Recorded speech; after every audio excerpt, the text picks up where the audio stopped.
La construction est devenue une véritable source de cauchemar pour vous. Entre les problèmes de retard, de réglementation, de qualité ou de coût, vous ne savez plus où mettre la tête. Que vous soyez entrepreneur, maître d'ouvrage, maîtreur, architecte ou ingénieur, cette vidéo, elle est pour vous.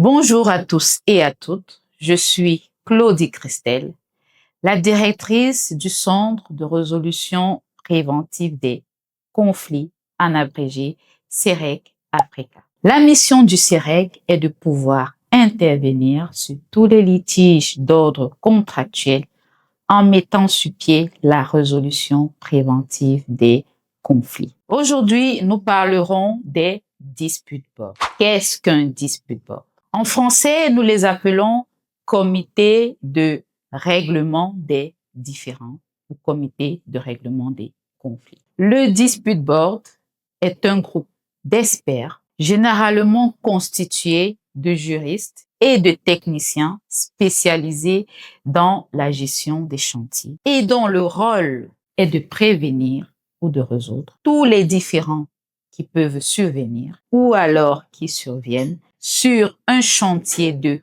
construction hors de tout processus juridictionnel. Ici, lorsqu'on parle de processus juridictionnel, ça veut dire en dehors du tribunal judiciaire ou du tribunal arbitral. Quelle est la mission du dispute board? Le dispute board a deux missions. La première mission du dispute board est la prévention des différends. Ici, le dispute board agit de manière proactive. Il anticipe sur tous les différends qui peuvent naître sur un chantier de construction. Il encourage les parties à se rencontrer, à organiser des réunions afin de dissiper tous les flous, tous les problèmes, tous les désaccords, tous les malentendus pouvant survenir sur le chantier de construction. La deuxième mission d'un dispute board est la mission de résolution. Le dispute board est saisi ici de manière formelle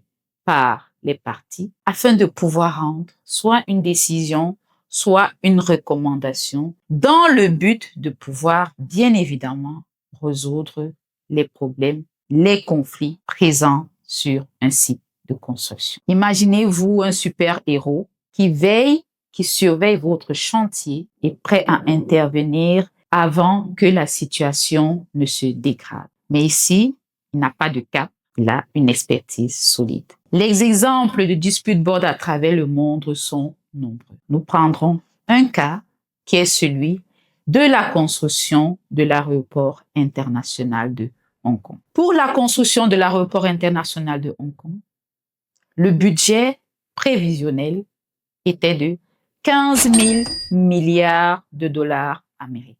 La durée du projet était de 5 ans, entre 1993 et 1998. 22 contrats principaux, tous renvoyés au dispute board. Figurez-vous que pour la construction de cet aéroport, qui a duré 5 ans, avait un budget aussi faramineux, vous pouvez imaginer les sources de conflits, de malentendus qui pouvaient apparaître dans cette construction, mais il n'y en a que eu 6 qui ont été renvoyés au dispute board pour recommandation. 5 de ces litiges ont été exécutés après recommandation du dispute board. Un seul a été renvoyé en arbitrage et même la décision du dispute board a été confirmée. Alors n'oubliez pas, chaque fois que vous serez sur un chantier de construction, rappelez-vous de ceci. Prévenir vaut mieux que guérir. Alors, quoi de mieux que d'intégrer les dispute boards dans votre projet de construction comme solution proactive, efficace dans la résolution de tous les conflits pouvant survenir. Pour tous ceux qui souhaitent nous contacter afin d'en savoir mieux sur les dispute boards, vous pouvez, via tous nos réseaux sociaux, que ce soit sur LinkedIn, Facebook, WhatsApp ou Instagram, qui apparaissent en dessous de la vidéo. Nous serons ravis de vous accompagner dans votre projet de construction. Nous serons ravis de vous édifier. Nous serons ravis de mettre à votre disposition des dispute boards prêts à vous accompagner dans la résolution de tous les litiges pouvant survenir dans votre chantier de construction. Et toujours, bien évidemment, avec des solutions adaptées au contexte africain.